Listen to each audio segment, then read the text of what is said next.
Mr. Kelly?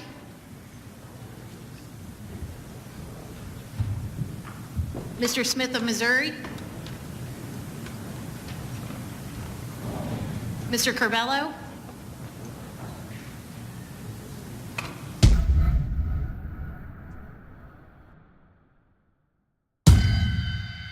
Gentlelady from Alabama is recognized for 5 minutes for her amendment. Thank you, Mr. Chairman.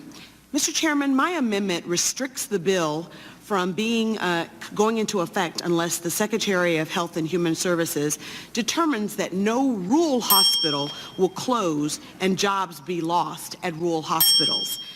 In many of the small communities in my district, rural hospitals are the largest employer.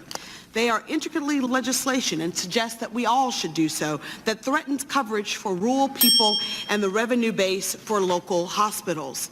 The Republican repeal bill, while continuing to provide even limited coverage to the Medicaid population. Rural providers will be among the first to pay for cuts to Medicaid. Mr. Speaker, I have to tell you that it is heart-wrenching for me to talk with my rural health care providers. Since January, I have had 3 town hall meetings and a meeting with all of my rural health providers. Stories are eerily the same. So many of the rural hospitals in the state of Alabama and around this country have really been impacted, thrown off the roll because of it in the state of Alabama. The disparity between costs and access for rural Americans is profound. The 7th District of Alabama has 14 getting transportation, and the federal government currently pays 70% of the Medicaid program.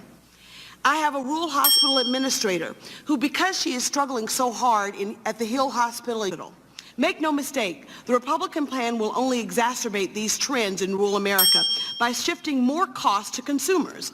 Under the current law, that any person who actually gets on this repeal plan would have to face. Unfortunately, rural America cannot take another hit.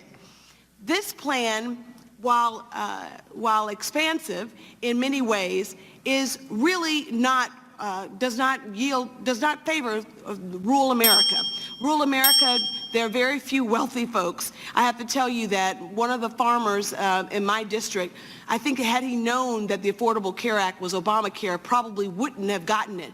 But he had never had health care insurance before, and because of the Affordable Care Act, Hank Adcock not only didn't lose his hand when he got on the Affordable Care Act and his hand was stuck in a hay baler, he also didn't lose his farm. So I just think that we need to be very cautious of the fact that many folks in this new bill cannot afford to be kicked off to the health care and cannot afford the cost of the new insurance plan.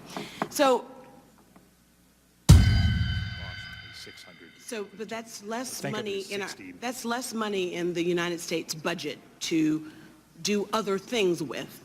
That we're giving a windfall. I mean, how do you characterize this other than a windfall? It's less revenue to the U.S. Treasury. It's less revenue to the U.S. Treasury.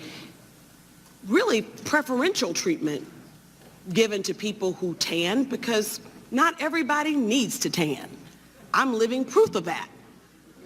I would love to have a tax on, Haagen-Dazs ice cream, coffee ice cream. It'd be nice to have that.